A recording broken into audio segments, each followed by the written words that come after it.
कहानी की शुरुआत में हम विल नाम के एक साइंटिस्ट को देखते हैं जो अल्जाइमर नामी बीमारी का इलाज ढूंढ रहा था, क्योंकि उनके पिता भी अल्जाइमर बीमारी के शिकार थे। विल का उसके पिता के अलावा इस दुनिया में और कोई नहीं था, इसीलिए वो हर हाल में अल्जाइमर नामी बीमारी की दवा बनाना चाहता था। अल्जाइमर एक ऐसी बीमारी है जिसमें धीरे धीरे मरीज की याददाश्त कमजोर होने लगती है और एंड में वो इंसान अपना नाम तक भूल जाता है। अब विल का इस दुनिया में अपने फादर के अलावा और कोई था भी नहीं, इसलिए वो अपने फादर को खुद से दूर होते नहीं देख सकता था। विल दिन रात मेहनत करके फाइनली एक दवा बना लेता है, लेकिन सबसे पहले इंसान पर इस दवा को टेस्ट करना एक रिस्की काम था, इसलिए ये दवा सबसे पहले एक फीमेल चिंपैंजी पर टेस्ट किया जाता है और जो रिजल्ट सामने आया उसने सबको हिलाकर रख दिया। इस दवा से वो फीमेल चिंपैंजी बहुत ज्यादा इंटेलिजेंट हो जाती है। विल जब उसकी इंटेलिजेंस देखता है तो उसे बहुत खुशी होती है और अब वो इस दवा को इंसानों पर इस्तेमाल करना चाहता है। विल सबसे पहले ये बात अपने सीनियर को बताता है और उसके बाद बोर्ड ऑफ मेंबर्स की एक मीटिंग रखी जाती है जहां पर वो अपनी प्रेजेंटेशन दे रहा होता है। विल की इस नई दवा से सब के सब बहुत खुश होते हैं क्योंकि इसके रिजल्ट्स बहुत ज्यादा पॉजिटिव थे। विल की प्रेजेंटेशन के दौरान दूसरी तरफ उस फीमेल चिंपैंजी को दिखाया जाता है जिसके ऊपर विल की दवा को इस्तेमाल किया गया था। वहां पर एक वर्कर आता है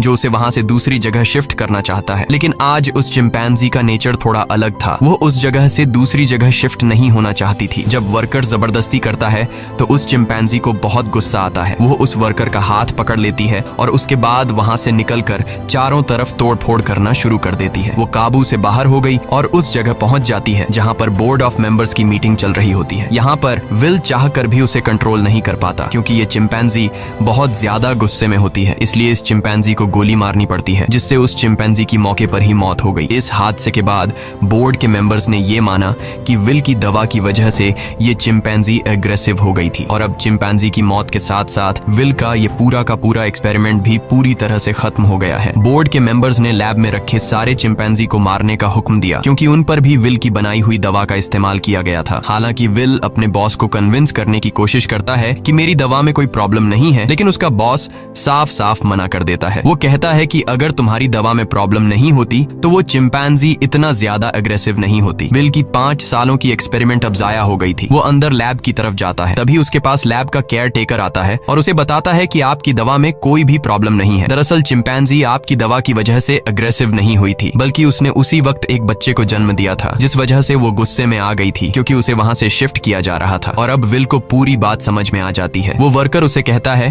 कि मैंने बॉस के कहने पर उन सारे चिंपैंजीज को मार दिया और उस बच्चे को नहीं मार पाया जो अभी अभी पैदा हुआ है। उसके बाद विल बिना किसी को बताए चुपके से उस बच्चे को अपने घर ले आता है जहाँ पर विल के फादर भी होते हैं और यहाँ पर हमें दिखाया जाता है कि ये चिंपैंजी का बच्चा छोटा तो है लेकिन उसका दिमाग इंसानों की तरह तेज है। बहुत जल्दी वो विल के पिता से घुल मिल जाता है और विल के पिता उसे नाम देते हैं सीजर। धीरे धीरे 3 साल बीत जाते हैं और अब वो चिंपैंजी का बच्चा जिसका नाम सीजर है वो बहुत ज्यादा स्मार्ट हो चुका है। वो पढ़ सकता है, गेम्स खेलता है और बिल्कुल इंसानों की तरह हर एक काम को करता है। बस वो सिर्फ एक चीज नहीं कर सकता और वो है इंसानों की तरह बोलना, पर वो इंसानों की बातचीत को अच्छी तरह से समझ सकता है। वहीं विल के पिता को दिखाया जाता है जिनकी अल्जाइमर बीमारी की वजह से दिमागी हालत काफी ज्यादा खराब हो चुकी है, यहाँ तक कि उनकी नर्स भी उनका ध्यान रखने से मना कर देती है। वो विल से कहती है कि तुम्हारे पिता को अब हॉस्पिटल की जरूरत है, घर पर उनका टेक केयर नहीं किया जा सकता। विल अपने पिता की हालत देखकर उसे बहुत दुख होता है और अगले दिन जब वो लैब में जाता है तो चुपके से उस दवा को लेकर आता है जो उसने सीजर की मॉम को और बाकी चिंपैंजीज को दी थी और ये दफा उसने स्पेशली अपने पिता के अल्जाइमर बीमारी के लिए बनाई थी। वो जानता था कि उसके पिता का बचना अब नामुमकिन है, इसलिए वो ये रिस्क लेता है और अपने पिता को अल्जाइमर की वो दवा इंजेक्ट कर देता है। विल के पिता पहले इंसान होते हैं जिनके ऊपर इस अल्जाइमर की दवा को यूज किया जाता है। विल रात भर सो नहीं पाता क्योंकि उसे डर लगता है कि कहीं उसके पिता को कुछ हो न जाए और अगली सुबह विल देखता है कि उसके पिता पियानो बजा रहे हैं। वो पूरी तरह से ठीक हो चुके हैं। विल ये देखकर बहुत खुश होता है, यानी उसकी दवा ने उसके पिता को पूरी तरह से ठीक कर दिया है। वहीं हमें सीजर को दिखाया जाता है जो खिड़की से कुछ बच्चों को साइकिल चलाते हुए देखता है। सीजर का भी मन करता है कि वो भी उन बच्चों की तरह साइकिल चलाए, इसलिए वो पड़ोस के घर में चला जाता है, पर इस घर का मालिक बहुत ही खड़ूस इंसान था। वो सीजर को देख लेता है। अब वो सीजर को मारने के लिए बेसबॉल का बैट उठाकर उस पर हमला कर देता है, लेकिन उससे पहले कि वो उसे बुरी तरह से मारता, यहाँ पर विल और उसके पिता सीजर को बचा लेते हैं। विल पड़ोसी को समझाने की कोशिश करता है कि ये सिर्फ खेलने की कोशिश कर रहा था, इससे तुम्हें कोई खतरा नहीं है। पड़ोसी कहता है कि ये मेरे बच्चों को नुकसान पहुंचा सकता है और अगर ये बंदर का बच्चा दोबारा यहाँ पर आया तो मैं इसे मार दूंगा। यहाँ पर सीजर के पैर पर चोट लग गई होती है, इसलिए विल उसे डॉक्टर कैरोलिन के पास ले जाता है और जब कैरोलिन उसका इलाज करती है तो उसे पता चलता है कि ये बहुत ज्यादा इंटेलिजेंट है क्योंकि सीजर विल से इशारों में बात कर रहा होता है। जल्द जल्द ही विल और डॉक्टर कैरोलिन की आपस में दोस्ती हो जाती है। कैरोलिन को सीजर बहुत पसंद आ जाता है, इसलिए वो विल के घर आना शुरू कर देती है, जहाँ उसे पता चलता है कि सीजर हमेशा घर पर रहता है, उसे बाहर नहीं ले जाया जाता, इसीलिए सीजर हमेशा खिड़की से बाहर देखता रहता है। कैरोलिन विल से कहती है कि हमें उसे बाहर ले जाना चाहिए। विल को ये आइडिया पसंद आया और अगले दिन विल और कैरोलिन सीजर को पास के एक जंगल में ले गए, जिसका नाम रेडवुड है। वह खूबसूरत जंगल सीजर के लिए किसी जन्नत से कम नहीं था। सीजर को ये जगह बहुत पसंद आई और इसी तरह से 2 साल और बीत जाते हैं। अब विल और कैरोलिन एक दूसरे के साथ रिलेशनशिप में आ चुके हैं। सीजर भी अब बड़ा हो चुका है और ये लोग हमेशा उस जंगल में आते। एक दिन जब ये लोग रेडवुड जंगल में होते हैं तो वहाँ एक फैमिली आती है जिनके पास एक डॉग होता है जिसके गले में पट्टा बांधा गया होता है। वह डॉग सीजर पर भौंकने लग जाता है, जिसे देखकर सीजर बहुत ज्यादा मायूस हो जाता है। सीजर इसलिए मायूस नहीं होता कि डॉग ने उस पर भौंका, बल्कि वो डॉग के गले में पट्टा देख लेता है और पट्टा तो उसके गले में भी विल ने बांधा था। वो विल से इशारे में पूछता है, क्या मैं तुम्हारा कोई पालतू जानवर हूँ? जिस पर विल जवाब देता है, नहीं, तुम पालतू नहीं हो, तुम मेरे बेटे हो। पर सीजर अब समझदार हो चुका था। वो अपने बारे में जानना चाहता था कि वो कौन है और कहाँ से आया है, इसलिए विल सीजर को अपनी लैब के बाहर ले जाता है और बताता है कि तुम्हारी मॉम यहाँ पर थी, हमने उसके ऊपर एक दवा का इस्तेमाल किया था और उसी दवा की वजह से आज तुम इतने ज्यादा इंटेलिजेंट हो। अब सीजर को अपने बारे में सब कुछ पता चल चुका है। इसके बाद ये लोग घर आते हैं जहाँ पर विल के पिता को दिखाया जाता है, जिनकी अल्जाइमर बीमारी अब वापस पहले जैसी हो चुकी है। वो चम्मच के उल्टे तरफ से खाना खाने लगा। विल समझ गया कि अब इस दवा ने उसके पिता के दिमाग पर असर करना छोड़ दिया है। इस बात से विल बहुत परेशान होता है और जब विल काम पर गया होता है तो विल के पिता का गाड़ी चलाने का मूड हो जाता है, लेकिन अल्जाइमर बीमारी की वजह से वो भूल चुके होते हैं कि गाड़ी को ड्राइव कैसे किया जाता है। जब वो कार स्टार्ट करता है तो उसे कार कंट्रोल नहीं हो पाती, इसलिए वो सीधा जाकर अपने पड़ोसी की गाड़ी को टक्कर मार देता है। पड़ोसी जब यह सब कुछ देखता है तो वो जल्दी से बाहर आ जाता है। ये वही पड़ोसी है जिसने कुछ साल पहले सीजर को मारा था और अब वो विल के पिता को कॉलर से पकड़कर गाड़ी से बाहर निकालता है, उन्हें मारने लगता है। तभी अचानक खिड़की से सीजर की नजर उन पर पड़ती है और जब वह देखता है कि उनका पड़ोसी विल के पिता को मार रहा है तो वह अपने आप को कंट्रोल नहीं कर पाता। वो बाहर आता है और उस पर हमला कर देता है। सीजर इतना गुस्से में आ गया होता है कि वो उस पड़ोसी की उंगली काट लेता है, जिसके बाद उनका पड़ोसी विल के चिंपैंजी सीजर पर कोर्ट में केस करता है। इसीलिए कोर्ट ये फैसला करती है कि अब सीजर को घर पर नहीं रखा जा सकता। तब यहाँ एनिमल कंट्रोल टीम आती है और वो सीजर को उस जगह ले जाते हैं जहाँ पर और भी चिंपैंजीज रहते हैं। सीजर को लगा कि वो यहाँ घूमने के लिए आया है, इसलिए वो एक्टिविटी हॉल को देखकर खुश था, लेकिन उसे पता नहीं था कि अब वो यहाँ हमेशा के लिए कैद रहने वाला है। सीजर जब विल को यहाँ से जाते देखता है तो वो उसके पास दौड़कर आता है, लेकिन अब सीजर उस जगह में कैद हो चुका था। सीजर विल के पास आया और शीशे के दूसरी ओर से इशारे करने लगा कि मुझे भी अपने साथ ले चलो, लेकिन विल मजबूर है और वो कहता है कि तुम्हें अब यहीं पर रहना होगा। इस बात से सीजर को बहुत दुख होता है और विल उसे यहीं पर छोड़कर चला जाता है। दूसरी तरफ विल के पिता को दिखाया जाता है, जो एक बार फिर पूरी तरह से अल्जाइमर के शिकार हो चुके हैं और विल अब पहले से भी ज्यादा स्ट्रॉन्ग दवा बनाएगा ताकि वह अपने पिता की बीमारी को हमेशा के लिए ठीक कर दे। विल यह बात अपने बॉस को बताता है कि वह दवा जो मैंने पहले बनाई थी, मैंने अपने पिता के ऊपर इस्तेमाल की थी। वो पूरी तरह से ठीक हो गए थे, लेकिन ज्यादा वक्त तक नहीं। अब वो दोबारा से कमजोर हो रहे हैं, इसलिए अब मैं पहले से भी ज्यादा स्ट्रॉन्ग दवा बनाना चाहता हूँ। उसका बॉस उसे इजाजत दे देता है। दूसरी तरफ सीजर को दिखाया जाता है, जो बहुत ही ज्यादा उदास था। उसे उम्मीद थी कि जल्द विल आकर उसे घर ले जाएगा। वो सामने की दीवार पर चौक से एक ड्राइंग बनाता है, जो कि उस खिड़की का नक्शा था जिससे वो अपने घर से बाहर देखा करता था। वो अपने घर को बहुत ज्यादा मिस कर रहा था। इधर विल दिन रात कड़ी मेहनत के बाद वो दवा बना लेता है। अब इस दवा को एक चिंपैंजी पर यूज करने की तैयारी की जाती है और जब दवा को उसकी बॉडी में इंजेक्ट किया जा रहा होता है तभी प्रेशर की वजह से एक पाइप निकल जाता है। वहाँ पर उनका एक वर्कर होता है जिसका नाम फ्रैंकलिन है। दवा की कुछ गैस उसकी नाक के अंदर चली जाती है क्योंकि उसने मास्क नहीं पहना होता। हालांकि उस वक्त उस पर गैस का कोई असर नहीं पड़ता और यह लोग उस चिंपैंजी के बॉडी में दवा इंजेक्ट कर लेते हैं, जिसके बाद वो चिंपैंजी बहुत ज्यादा इंटेलिजेंट हो जाता है, यानी कि उनकी यह दवा भी कामयाब हो गई। इसके बाद विल और कैरोलिन सीजर से मिलने जाते हैं, जिसे बहुत ही छोटे पिंजरे के अंदर कैद किया गया होता है। यहाँ पर सीजर के हाथ में चोट भी लगी होती है, जिससे विल को बहुत गुस्सा आता है और वहाँ के गार्ड्स को धमकी देता है कि अगर तुमने इसके साथ कोई भी गलत सलूक किया तो मैं तुम्हारे इस जगह को बंद करवा दूंगा। विल के आने से सीजर बहुत खुश था क्योंकि वो समझ रहा था कि विल आज उसे घर वापस ले जाएगा, लेकिन विल उसे कहता है कि जब तक कोर्ट मुझे इजाजत नहीं देती मैं तुम्हें घर वापस नहीं ले जा सकता। जिसके बाद विल यहाँ से चला जाता है और सीजर बहुत ज्यादा उदास हो जाता है। उसे घर की बहुत याद आती है। यहाँ उसे गंदा खाना और जेल का स्टाफ उसके साथ बहुत बुरा सलूक करते हैं। जब विल अपने घर जाता है तो देखता है कि उसके पिता की हालत बहुत ज्यादा खराब है। वो उन्हें दवा देना चाहता है, पर विल के पिता मना कर देते हैं। वो कहते हैं कि अब मेरा वक्त आ चुका है, और उसके बाद विल के पिता की डेथ हो जाती है। विल अपने पिता की डेथ से पूरी तरह से टूट जाता है और अब सीजर के अलावा उसका कोई भी नहीं है। वो उसे अपना बेटा मानता है, इसलिए वो बहुत सारे पैसे लेकर उस जगह जाता है जहाँ पर सीजर को कैद किया गया है। वहाँ का जो हेड होता है विल उसे बहुत सारे पैसे देता है और कहता है कि मैं सीजर को अपने साथ ले जाना चाहता हूँ। उस जगह का हेड इतने सारे पैसे देखकर विल की बात मान जाता है। विल सीजर के पास आया और उसे अपने साथ चलने को कहा, लेकिन सीजर दरवाजा बंद कर देता है क्योंकि अब वो विल के साथ नहीं जाना चाहता। हालांकि सीजर को विल से बिछड़ने का दुख तो था, लेकिन अब वो किसी का पालतू बनकर जिंदगी नहीं गुजारना चाहता था। वो अपने साथ साथ उस जगह में बंद बाकी चिंपैंजीज को भी आजाद देखना चाहता था, जिसके बाद विल को लौटना पड़ता है। रात को उस जगह काम करने वाले एक लड़के के कुछ दोस्त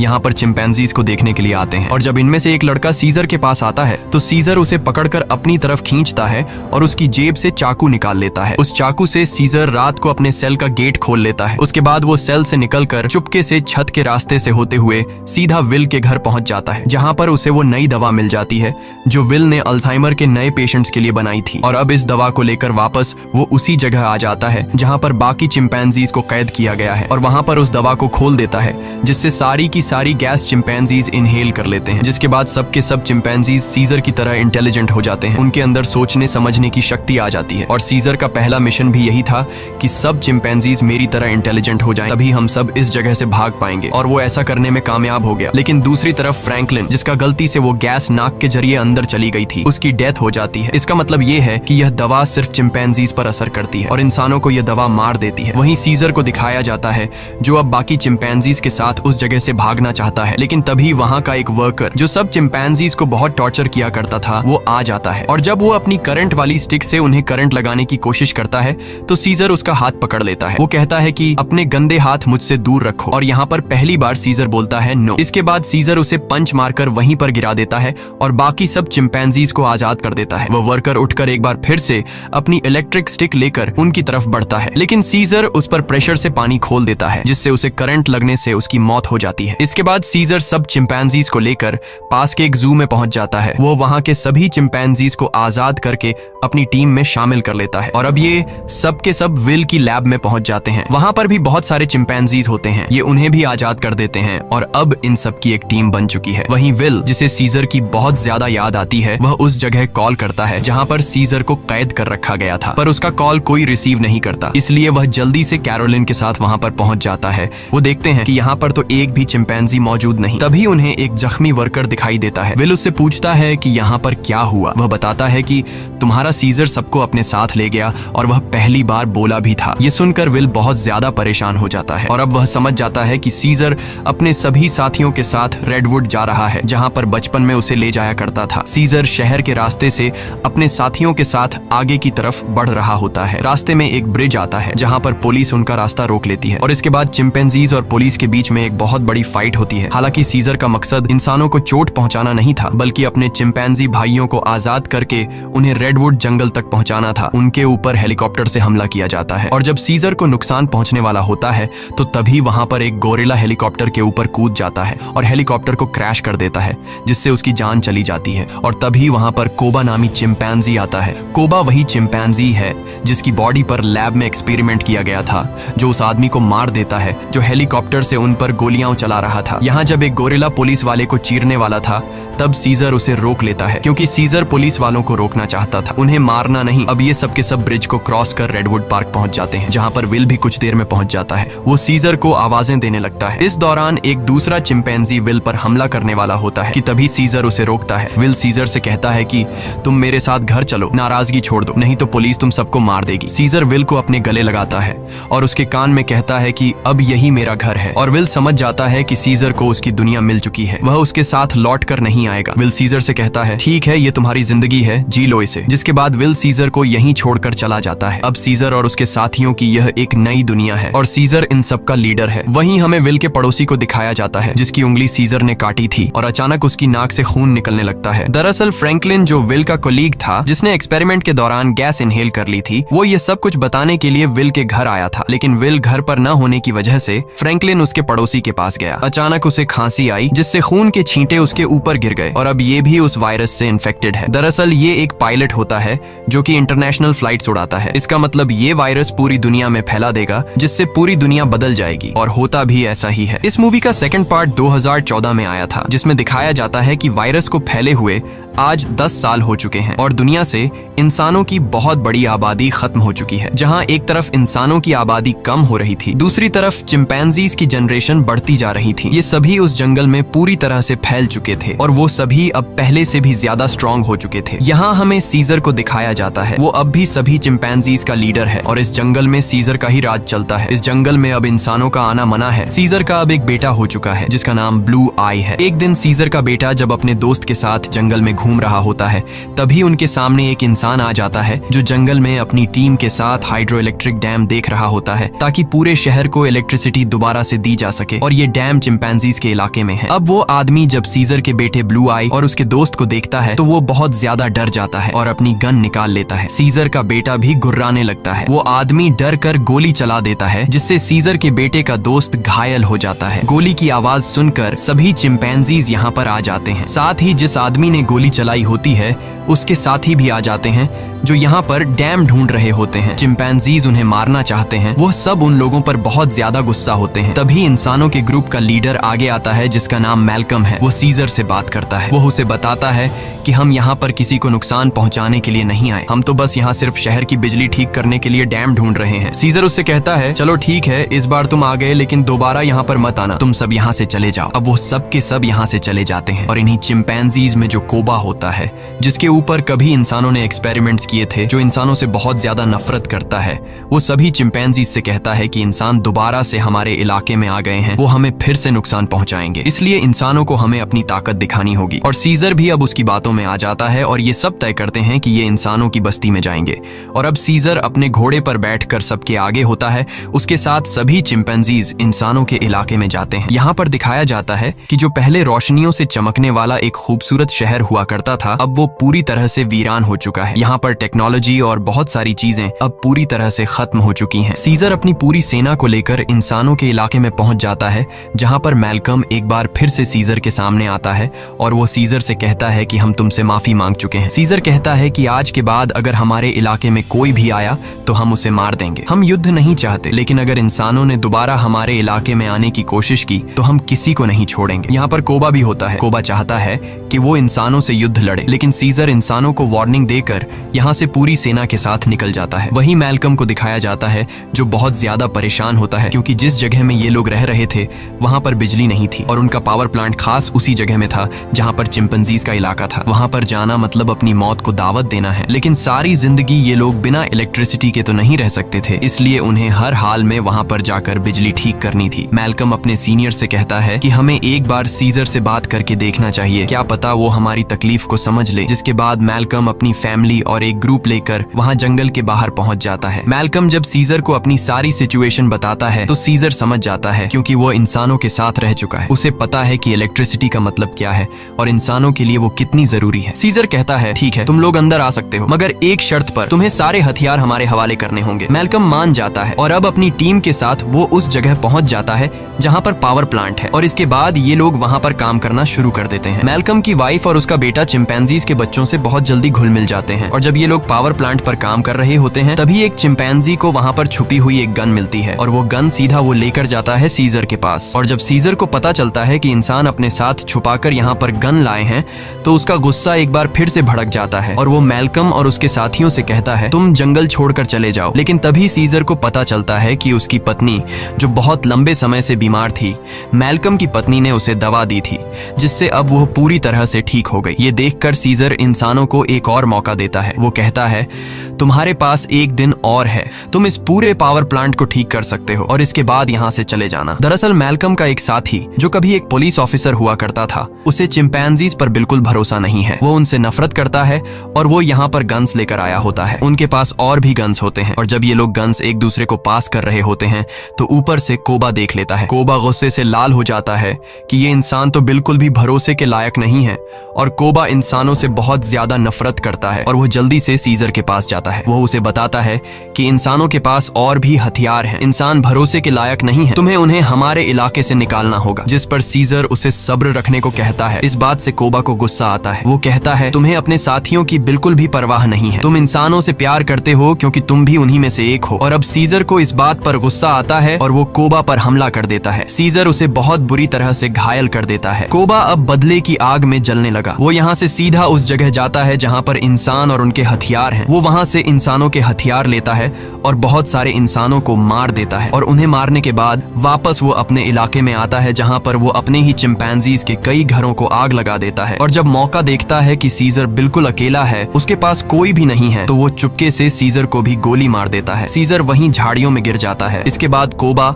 अब सभी चिंपैंजीज के पास जाता है और कहता है, इंसानों ने हमारे घर जला दिए और हमारे लीडर सीजर को भी मार दिया। वो हम पर हमला कर रहे हैं, हमें उन्हें सबक सिखाना होगा। कोबा इंसानों के खिलाफ युद्ध का ऐलान कर देता है। साथ ही वो यह भी ऐलान करता है कि अब मैं तुम सब का लीडर हूँ। इसे सब लीडर मान लेते हैं और इंसानों से युद्ध लड़ने के लिए तैयार हो जाते हैं। दूसरी तरफ इंसानों को दिखाया जाता है जहाँ उनके घरों में अब लाइट आ चुकी होती है क्योंकि पावर प्लांट ठीक हो चुका है। वो सब एक साथ मिलकर एंजॉय कर रहे होते हैं। वहीं कोबा अपनी पूरी सेना के साथ उस जगह पहुंच जाता है जहां पर इंसानों के हथियार हैं। सबसे पहले ये चिंपैंजीज इंसानों के हथियार को लूटते हैं और इसके बाद उन्हीं हथियारों से इंसानों के ऊपर हमला कर देते हैं। कई इंसानों को मार दिया जाता है। यहाँ पर वो छोटा चिंपैंजी भी होता है जिसे जंगल में एक इंसान ने गोली मारी थी और अब कोबा उसे हथियार देता है और कहता है, तुम्हें इंसानों को मारना होगा। पर वह मना कर देता है क्योंकि सीजर ने उसे सिखाया था कि कभी भी किसी भी इंसान पर बिना वजह हमला मत करना। और जब वो बच्चा कोबा का ऑर्डर नहीं मानता तो कोबा उसे मार देता है। साथ ही जो चिंपैंजीज उसका हुक्म नहीं मानते वो उन्हें कैद कर लेता है। वही जंगल में मैल्कम और उसकी वाइफ शहर की तरफ आ रहे होते हैं। तभी वहाँ पर उन्हें सीजर दिखता है जो बहुत बुरी तरह से घायल होता है। वो सीजर को अपनी गाड़ी में बैठाकर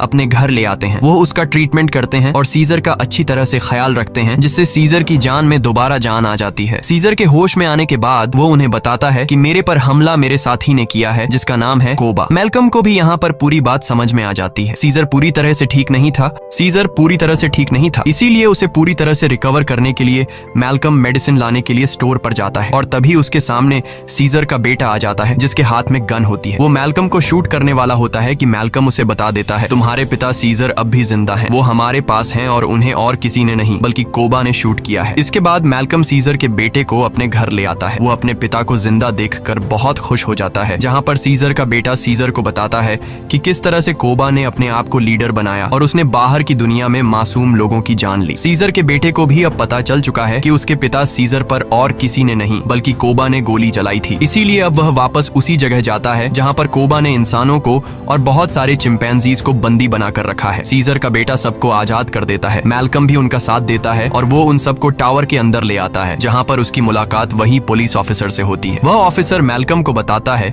कि इलेक्ट्रिसिटी आने के बाद मैंने रेडियो से आर्मी के साथ कांटेक्ट कर लिया है और बहुत जल्द बहुत बड़ी आर्मी की सेना यहाँ पर आने वाली है जो सभी चिंपैंजीज का खात्मा कर देगी। साथ ही वह यह भी बताता है कि मैंने टावर के ऊपर बहुत सारे बॉम्ब्स को फिट कर दिया है ताकि जब चिंपैंजीज टावर के ऊपर चढ़ेंगे तो मैं बॉम्ब को ब्लास्ट करके उन सब चिंपैंजीज को मार दूंगा। हालांकि इसमें उसकी खुद भी जान चली जाएगी। उसके हाथ में रिमोट कंट्रोल होता है और अब ये देखने के बाद मैल्कम और सभी इंसान वहां से भागना शुरू कर देते हैं। वहीं सीजर को दिखाया जाता है जो अब यहाँ पर पहुंच चुका है। उसका सामना कोबा से होता है और कोबा और उसके बीच फाइट शुरू हो जाती है। सीजर को जिंदा देखकर बाकी चिंपैंजीज भी कोबा की गद्दारी को जान चुके हैं। वहीं हमें उस पुलिस ऑफिसर को दिखाया जाता है जो टाउन के एक हिस्से को बॉम्ब से ब्लास्ट कर देता है जिसमें कई सारे चिंपैंजीज मारे जाते हैं, लेकिन कोबा, सीजर और उसके कई साथी अब भी जिंदा हैं। जब कोबा देखता है कि बहुत सारे चिंपैंजीज वापस सीजर को सपोर्ट करने लगे हैं तो वह उन सब पर गोलियां चलाना शुरू कर देता है। तभी सीजर काफी ऊंचाई से कोबा पर हमला कर देता है और उसे बिल्डिंग से नीचे धकेल देता है। कोबा लोहे की रॉड से लटक जाता है। अब वह सीजर से कहता है, प्लीज मुझे बचा लो, जिसके बाद सीजर उसका हाथ पकड़ लेता है, लेकिन कोबा ने जो किया है उसे माफ नहीं किया जा सकता। इसीलिए सीजर उसका हाथ छोड़कर उसे नीचे गिरा देता है जिससे उसकी मौत हो जाती है। और अब मैल्कम और सीजर एक दूसरे के सामने होते हैं। ये दोनों एक दूसरे से हाथ मिलाते हैं, यानी कि यह दोनों अब अच्छे दोस्त हैं, जैसे कभी सीजर विल का हुआ करता था। मैल्कम सीजर को बताता है कि बहुत जल्दी यहाँ पर आर्मी आने वाली है, तुम सबको यहाँ से निकलना होगा